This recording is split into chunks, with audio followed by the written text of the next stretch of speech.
August 19th, 1900, Volume 3, Sterile Love and Operative Love. This morning, after I received communion, my beloved Jesus made himself seen in the act of wanting to instruct me. Making as though an example, he told me, "My daughter, if a young man got married, and taken by love for him his wife wanted to be always with him, without detaching herself for one moment, without caring about the other duties of a wife to make this young man happy, what would he say? He would appreciate her love, but he would certainly not be content with her conduct, because this way of loving would be nothing but a sterile, infertile love, which would bring harm rather than fruit to that poor young man. And little by little, this strange love would cause him bother rather than delight, because all the satisfaction of this love is of the young lady.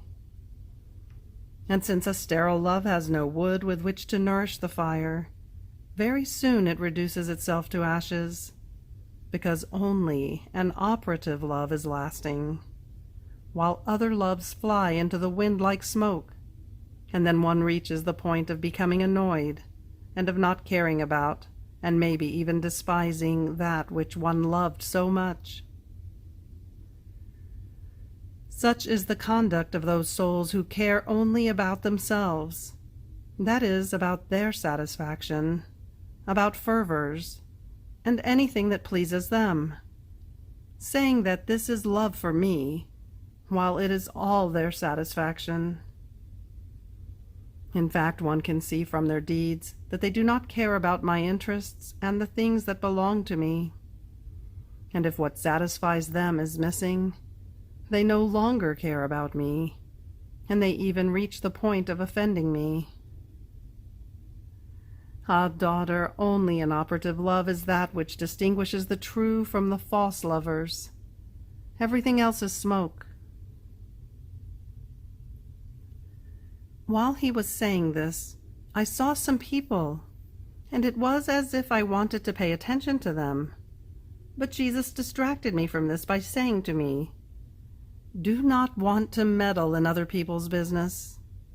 Let us leave them alone, because everything has its time. When the time of judgment comes, then will be the time to discern all things, which will be sifted well, so that one will come to recognize the grain, the straws, and the sterile and noxious seeds." Oh, how many things that appear to be grain will be found straws and sterile seeds on that day, worthy only of being thrown into the fire. August 19th, 1908, Volume 8, The Soul Must Sow Good with Her Whole Being. Having done my meditation on the fact that one who sows good will harvest good, and one who sows vices will harvest evils, I was thinking about what good I could sow, given my position, my misery, and inability. At that moment I felt I was being harvested, and I heard him say in my interior, "The soul must sow good with her whole being, with all of it. The soul possesses a mental intelligence, and she must apply it to comprehend God, to think of good alone, never allowing any bad seed to enter her mind. And this is the sowing of good with the mind. The same with her mouth. She must never sow any bad seed, that is, bad words unworthy of a Christian, but always say holy, useful, and good words. So here is the sowing of good with the mouth. Then with her heart, she must love God alone, desire God, palpitate for him, and tend to him.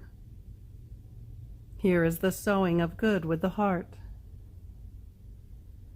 Then with her hands she must do holy works. With her feet she must walk after the examples of our Lord. and here is another good seed." On hearing this, I thought to myself, so in my position I too can sow good, in spite of my extreme misery. But I thought of this with a certain fear of the account that the Master will ask of me, whether I have sown well. And in my interior I heard him repeat, "My goodness is so great that great wrong is done by those who make me known as severe, very demanding, and rigorous. Oh, what an affront they give to my love! I will ask for no other account but of the little field given to them, and I will ask for an account for nothing but to give them the fruit of their harvests.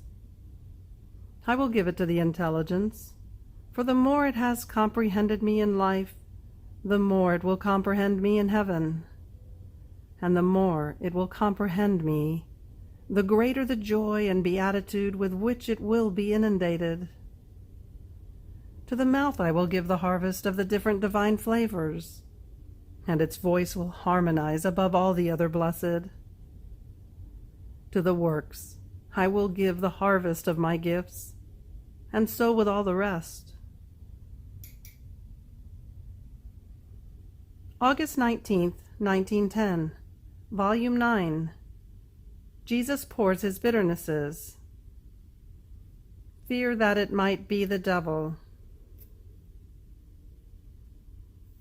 As I was in my usual state, I found myself outside of myself, inside a church, and above the altar there was the celestial Queen and baby Jesus, who was all in tears.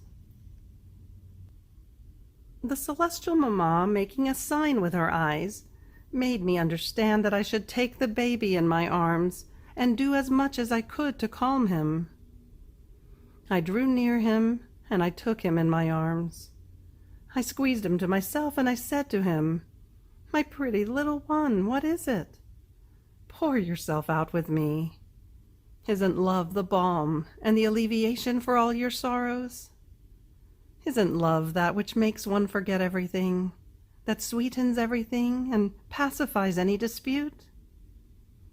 If you cry, there must be something discordant between your love and that of the creatures. Therefore let us love each other. Give me your love, and I will love you with your own love." And then who can say all the nonsense I told him? He seemed to stop crying a little bit, but not completely, and he disappeared. Then the following day, again I found myself outside of myself, inside a garden, and I was following the Via Crucis, which means way of the cross. And while doing this, I found Jesus in my arms. As I arrived at the 11th station, blessed Jesus, no longer able to resist, stopped me, and drawing his mouth near mine, he poured something thick and liquid into it. The liquid I was able to swallow, but the thick part would not go down, so much so that when Jesus moved his mouth from me, I had to pour it to the ground. Then I looked at Jesus, and I saw that a liquid, thick and pitch black, was flowing from his mouth. I was frightened very, very much, and I said to him, "It seems to me that you are not Jesus, Son of God, and of Mary, Mother of God, but the devil. It is true that I want you, that I love you, but it is always Jesus that I want, never the devil. With him I want nothing to do. I am content with being without Jesus, rather than having anything to do with the devil." And to be more sure, I marked Jesus with the sign of the cross, and then I signed myself. In order to dispel my fright, Jesus withdrew that black liquid into himself, which was impossible to look at, and he told me, "My daughter, I am not the devil. What you see is nothing but the great iniquities that creatures do against me, and which I will pour upon them, for I can no longer contain them. I poured some into you, and you were unable to contain everything, so you poured it to the ground.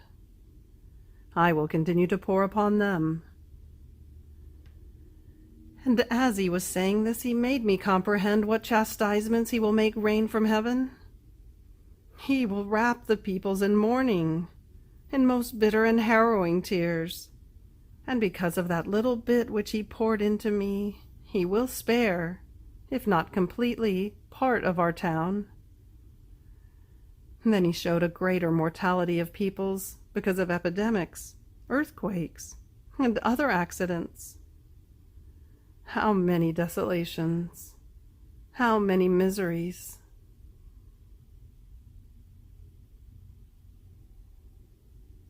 August 19th, 1918, Volume 12. Jesus is tired of the vileness of priests. As I was in my usual state, my always lovable Jesus made himself seen in my interior, as if within a circle of light. And looking at me, he told me, "Let's see, what good have we done today?" And he looked and looked. I believe that that circle of light was his most holy will, and that he was saying so since I had united myself to his most holy will. And then he added, "Anyway, I am tired of the vileness of priests. I cannot take any more. I would want to finish them. Oh, how many devastated souls, how many of them disfigured, how many idolatrized. To use holy things to offend me, this is my most bitter pain, the most abominable sin, the mark of total ruin, which attracts the greatest maledictions and breaks all communications between heaven and earth. I would want to eradicate these beings from the earth. Therefore, chastisements will continue and will multiply. Death will devastate the cities. Many houses and roads will disappear. There will be no one to live there. Mourning, desolation will reign everywhere. I prayed him again and again. He remained with me for a good part of the night, and he was so in suffering that I felt my heart split with pain. But I hope that my Jesus will placate himself. August 19th, 1922, Volume 14. The pains which the divinity inflicted on Jesus in his interior. The pains of the Passion were shadows and similes of the interior pains. As I was in my usual state, my sweet Jesus made me suffer part of his pains and of his deaths, which he suffered for each creature. From my little pains, I could comprehend how atrocious and mortal the pains of Jesus had been. Then he told me, "My daughter, my pains are incomprehensible to human nature, and the very pains of my passion were shadows or similes of my interior pains. My interior pains were inflicted on me by an omnipotent God, and not one fiber could dodge his blow. Those of my passion were inflicted on me by men, who, having neither omnipotence nor all-seeingness, were not able to do what they wanted, nor to penetrate into every single fiber of mine. My interior pains were incarnate, and my very humanity was transformed into nails, into thorns, into scourges, into wounds, into martyrdom, so cruel as to give me continuous deaths. And these were inseparable from me. They formed my very life. On the other hand, those of my passion were extraneous to me. They were thorns and nails which could be driven inside, and eventually they could also be removed. And the mere thought that a pain can be removed is a relief. But my interior pains, which were formed of my own flesh, there was no hope that they might be removed, or that the sharpness of a thorn or the piercing of the nails might be lessened. My interior pains were so great and so many that I could call the pains of my passion reliefs and kisses given to my interior pains. And uniting together, they gave the last proof of my great and excessive love for the salvation of souls. My external pains were voices which called everyone to enter into the ocean of my interior pains, to make them comprehend how much their salvation cost me.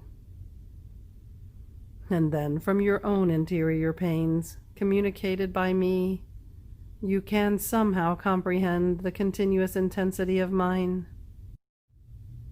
Therefore, pluck up courage. It is love that pushes me to this. End of August 19th. Fiat.